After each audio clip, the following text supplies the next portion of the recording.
अभिषेक बारेट और आप देख रहे हैं धमचेक। गहरी दाढ़ी और गंभीर मिजाज का एक लड़का जो बेहद ही कम मुस्कुराते हुए देखा जाता था, जयपुर राजस्थान की महाराजा कॉलेज में अपने कुछ नौजवान साथियों के साथ आने वाले छात्र संघ चुनाव पर चर्चा कर रहा था। माहौल सियासी हो चुका था।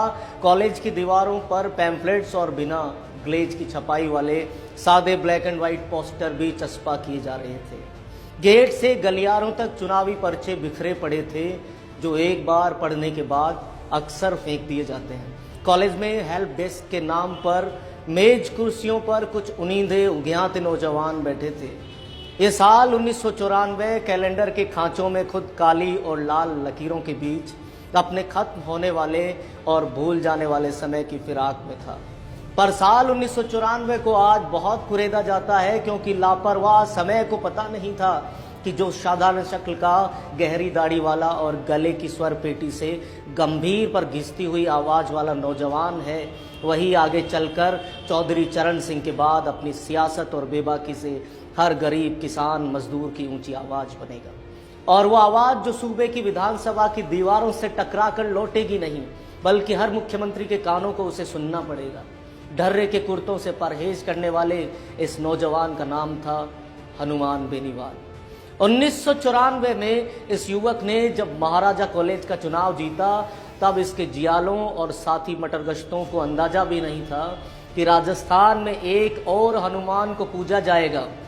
साधारण चेक की शर्ट पहनने वाला ये तल्ख मिजाजी लड़का अब तक उम्र के 44 पड़ाव पार कर गया है। 44 साल के इसी हनुमान बेनीवाल ने दूसरी बार 1995 में भी महाराजा कॉलेज को फतेह किया और महाराजा कॉलेज का नाम छीनकर खुद महाराजा बना। बेशक बेपरवाह लड़के ने 1996 में भी अपनी बादशाहत कायम रखी, फिर अध्यक्ष बना। इस बार लॉ कॉलेज को जीतकर वह कानूनी किताबों को जज्ब कर गया था। 1996 को इस लड़के ने राजस्थान की राजनीति के पुरोधा भैरों सिंह शेखावत को अजीब पेशोपेश में डाल दिया था। लॉ कॉलेज में हनुमान बेनीवाल जीत गए थे तो राजस्थान विश्वविद्यालय से नागौर का ही एक लड़का पूरे राजस्थान की कॉलेजों को सतही एफिलिएशन देने वाली राजस्थान यूनिवर्सिटी का सिरमौर बना था। नाम था महेंद्र चौधरी। पूरे राजस्थान की कॉलेजें उस वक्त छात्र संघ चुनाव की बड़ी राजनीति से त्रस्त थी।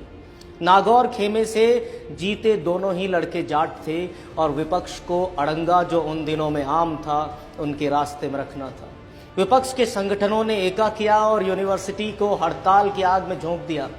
हनुमान बेनीवाल गोलमोल और रसीली बातों की सियासत जानते ही नहीं थे और उनका इस हड़ताली सीजन से बड़ा लेना देना भी नहीं था, क्योंकि बात को सुलझाने का दारोमदार भी उन पर नहीं था।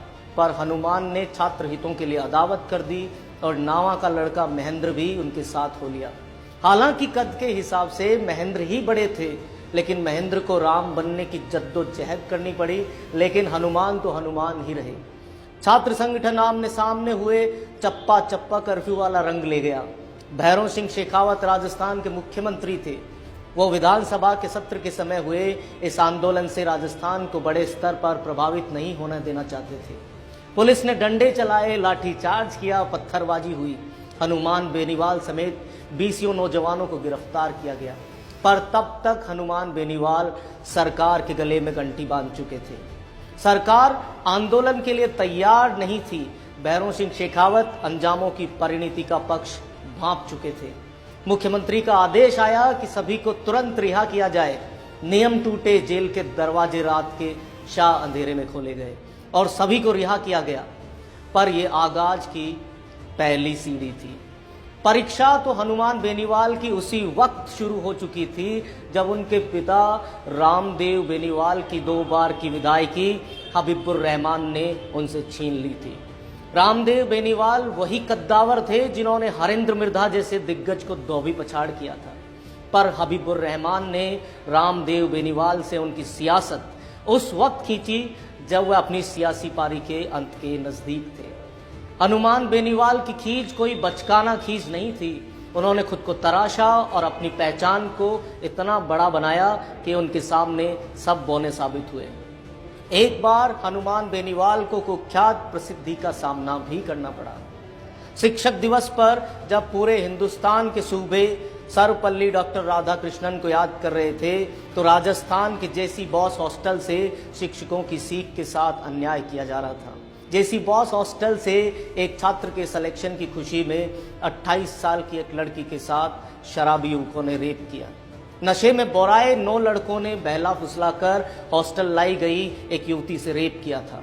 नामजद आरोपियों में युवती का साथी विजय दहिया और ओम बेनीवाल शामिल थे। ओम बेनीवाल की सरकारी नौकरी लगने की खुशी में ये विक्षिप्तता का काला कीर्तिमान राजस्थान में रचा गया था। इस कांड ने बवाल खड़ा कर दिया और पूरा जयपुर सुलग उठा। पुलिस की कोई कार्रवाई नहीं हो पाई थी क्योंकि पुलिस का एक आला अधिकारी स्वयं लड़की से यौन शोषण का आरोपी था।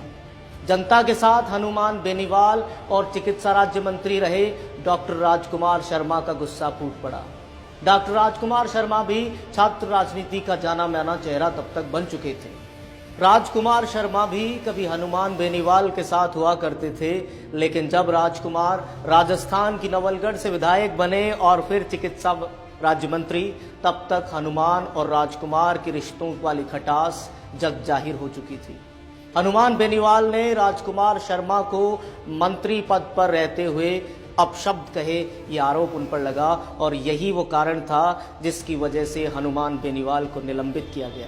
इसी निलंबन के खिलाफ कॉमरेड अमराराम और घनश्याम तिवाड़ी ने हनुमान का साथ दिया और हनुमान कभी ये एहसान नहीं भूले। सीकर की किसान रैली में अमराराम के लिए वो आए तो घनश्याम तिवाड़ी को अपने साथ 29 अक्टूबर को लेकर पहुंचे। खैर, पीछे लौटते हैं। 8 सितंबर को छात्रों का एक बड़ा हुजूम रास्ता रोककर धरना देने बैठ गया। अगुवाई कर रहे थे हनुमान बेनीवाल और राजकुमार शर्मा। पुलिस ने लाठीचार्ज कर इनको हड़काने की कोशिश की तो बदले में पत्थरबाजी का शिकार पुलिस को भी होना पड़ा। सभी को गिरफ्तार कर लिया गया था। हनुमान बेनीवाल इस वक्त तक छात्रों में खासे लोकप्रिय हो चुके थे। अपनी अलग ही ठनक वाले हनुमान ने निर्दलीय चुनाव लड़ा और एनएसयूआई और एबीवीपी को मुंह की खानी पड़ी। हनुमान बेनीवाल ने एक बार फिर उस समय भैरों सिंह सरकार को मुसीबत में डाल दिया जब हनुमान बेनीवाल ने राजस्थान यूनिवर्सिटी में ग्रामीण छात्रों के हितों के लिए 5 बोनस अंक एडमिशन के समय देने के लिए आंदोलन छेड़ दिया। हनुमान बेनीवाल की गिरफ्तारी हुई पर आखिर सरकार को झुकना पड़ा और हनुमान बेनीवाल की सारी मांगे सरकार को माननी पड़ी। परसाराम हत्याकांड में हनुमान बेनीवाल को एक बार फिर जेल जाना पड़ा, लेकिन हनुमान बेनीवाल को 3 महीने में ही मामले से बरी कर दिया गया। पर उनके सगे भाई प्रहलाद बेनीवाल की हृदयघात से असामयिक मृत्यु ने उन्हें गहरे जख्म दिए। लेकिन हनुमान को तो आगे बढ़ना था। सबसे पहली बार वो मुंडवा से, जो कि उनके पिता रामदेव बेनीवाल की सीट थी, उससे लोकदल के उम्मीदवार के तौर पर चुनाव लड़ा, लेकिन उषा पूनिया से वो हार गए। 2008 में मुंडवा सीट परिसीमन से खत्म करके खीवसर सीट बनाई गई और इस बार हनुमान को बीजेपी की टिकट मिल गई। यहाँ पर उन्होंने अपनी बादशाहत कायम की और वह जीतकर विधानसभा पहुंचे। हनुमान बेनीवाल के आगे बढ़ने के सफर का अंत नहीं हुआ। आगे चलकर उन्हें विधानसभा में निलंबन का सामना करना पड़ा और वह बीजेपी से बागी हो गए। हनुमान बेनीवाल ने अपनी ठनक को, अपने जज्बे को हमेशा अपने साथ रखा। लाल बत्ती लगाकर चलते रहे और सुप्रीम कोर्ट का आदेश मानने से उन्होंने साफ इनकार कर दिया। हनुमान बेनीवाल ने कहा कि विधायक का प्रोटोकॉल उन्हें इसकी इजाजत देता है। हनुमान बेनीवाल ने कहा कि पूरे हिंदुस्तान से लाल बत्ती हटाओ, वीआईपी कल्चर को हटाओ, तभी उनकी गाड़ी पर लगी लाल बत्ती हट सकेगी। हनुमान बेनीवाल के लिए सम्मान और असम्मान दोनों ही बेहद नाजुक चीजें हैं। वह वसुंधरा को भूतनी कहते हैं तो गहलोत को भूत भी कहते हैं, पर भैरों सिंह, जिनसे उनकी अदावत सबसे ज्यादा बड़ी रही, उन्हें आदर से पुकारते हैं, उन्हें भैरों सिंह जी कहते हैं। मंत्री यूनुस खान जब हनुमान बेनीवाल की तुलना करते हुए उन्हें आनंद पाल जैसा बताते हैं तो वह भी बेबाक मोर्चा खोल देते हैं। हनुमान बेनीवाल की लोकप्रियता इतनी बेहिसाब है कि घनश्याम तिवाड़ी जैसे राजस्थान की राजनीति के चाणक्य उनके साथ आकर खड़े होते हैं। नई पार्टी बनाकर चुनाव आयोग को भी हनुमान ने मुश्किल में डाल दिया है, क्योंकि उनकी पार्टी का सिंबल पानी की बोतल है और हर आम और खास पानी की बोतल लेकर बूथ तक जा सकता है और आचार संहिता का उल्लंघन भी इसे माना नहीं जा सकेगा। हनुमान बेनीवाल को अब एचबी कहा जाता है। वह सच में युवाओं के उबलते खून में HB मतलब हीमोग्लोबिन बेनीवाल बन चुके हैं। सियासत की ऐसी ही खबरों के साथ ऐसे ही किसी व्यक्तित्व को लेकर आपसे फिर रूबरू होंगे। तब तक आप धमचेक मचाते रहिए।